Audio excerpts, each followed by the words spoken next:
Chers camarades, le RDPC tient une place prépondérante et joue un rôle majeur dans la vie politique nationale. Nos militants et nombre de nos concitoyens nous ont accordé leur confiance et notre devoir est de leur rendre compte de l'usage que nous avons fait de cette confiance. Et dès sa naissance, le RDPC a fait le choix de la modernisation. Nos présentes retrouvailles nous donnent l'occasion de consolider notre engagement envers la modernité et le changement. Dans un environnement international marqué par des bouleversements aussi fulgurants que complexes. Deux événements majeurs ont donc ponctué notre vie politique depuis notre dernière rencontre. L'avènement de l'ECAM et la modification en 2008 de certaines dispositions de notre Constitution. La création de l'ECAM est venue consacrer une étape décisive dans la modernisation de notre système électoral. Le rôle des partis politiques a été renforcé et la société civile est maintenant impliquée dans la gestion du processus électoral. Les administrations publiques peuvent prêter leur concours à l'ECAM dans l'exécution de ses missions et le pouvoir judiciaire peut intervenir en amont du processus électoral avant tout contentieux éventuel.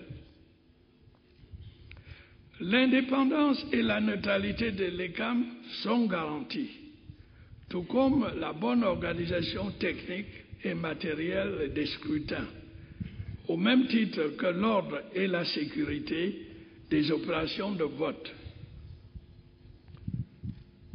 La révision de la Constitution intervenue à l'issue de la session ordinaire de l'Assemblée nationale de mars 2008 a porté sur deux principaux points.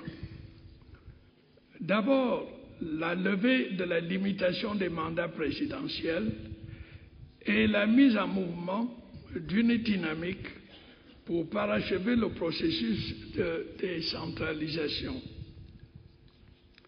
Par cette double mutation, nous avons voulu rétablir le peuple souverain dans la plénitude de ses prérogatives quant au choix de ses gouvernants et à la conduite de sa destinée. Avec l'entrée en action effective de l'ECAM, les élections de 2011 se dérouleront donc dans un contexte tout à fait nouveau. En confiant à notre parti ainsi qu'à moi-même le pouvoir de décision et de gestion des affaires publiques, le peuple camerounais a fait du RDPC, de son président national et du projet politique qu'ils incarnent les principaux garants de ses espérances, de son destin et de l'avenir de notre beau pays.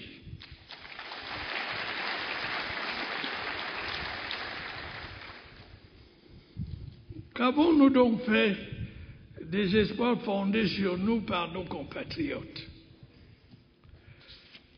Je répondais sans embâche en disant simplement que beaucoup a été fait, que beaucoup a été accompli, malgré les obstacles, malgré les difficultés et malgré les crises et leurs multiples conséquences.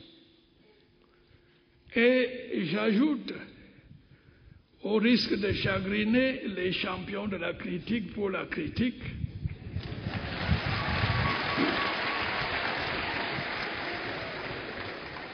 au risque de peiner ceux qui ne voient que le mal partout,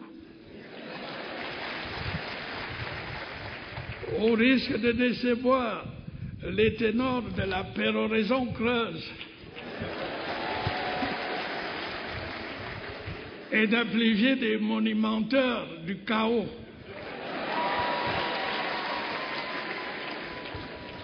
J'ajoute, dis-je, que nous pouvons mieux, que nous devons être fiers des résultats que nous avons obtenus dans ces conditions si difficiles.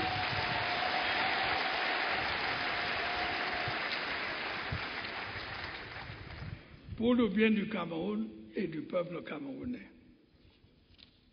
En effet, dans un monde de plus en plus incertain, nous avons veillé à maintenir le cap, là où de nombreuses nations, y compris parmi les plus avancées, peinent à conduire leur barque.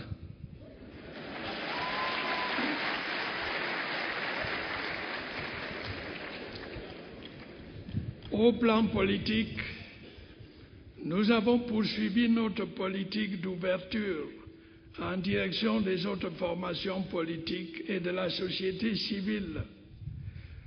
Nous avons toujours mis en avant le dialogue, la concertation, la participation à la réflexion sur les grands problèmes de la nation. Nous avons amorcé la phase de mise en œuvre de la décentralisation par l'institution des régions en lieu et place des provinces, ainsi que le transfert des compétences de l'État vers les collectivités décentralisées plus proches des attentes des populations. Au plan de la morale publique, le dispositif institutionnel pour lutter contre la corruption a été structuré. Ainsi, la Chambre des comptes, qui juge de la régularité des comptes de l'administration publique et de ses démembrements, cette Chambre, dis-je, est désormais fonctionnelle. La CONAC, ou Commission nationale anticorruption, est passée de la phase pédagogique et de sensibilisation à une phase véritablement opérationnelle. À ces deux structures s'ajoute l'action de l'Agence nationale d'investigation financière, du contrôle supérieur de l'État, de l'Agence de régulation des marchés publics, de celle des différentes commissions ministérielles de lutte contre la corruption, des commissions de passation des marchés placées auprès des institutions publiques et parapubliques, sans oublier le rôle répressif des juridictions nationales traditionnelles. Grâce à ces dispositifs, d'importants résultats ont été obtenus dans la lutte contre la corruption et le détournement des deniers publics. Toutefois, comme vous le savez, beaucoup reste à faire sur ce terrain très sensible. Sachez, mesdames, messieurs et chers camarades, que ma détermination à combattre ce fléau est totale et que la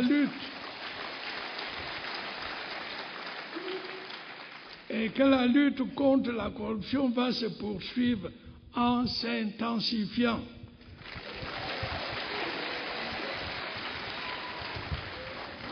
Sans complaisance, sans discrimination, indépendamment du statut social ou de l'appartenance politique des personnes.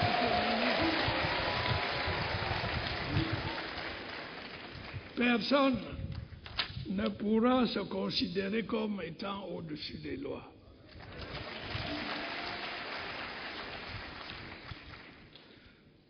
Au plan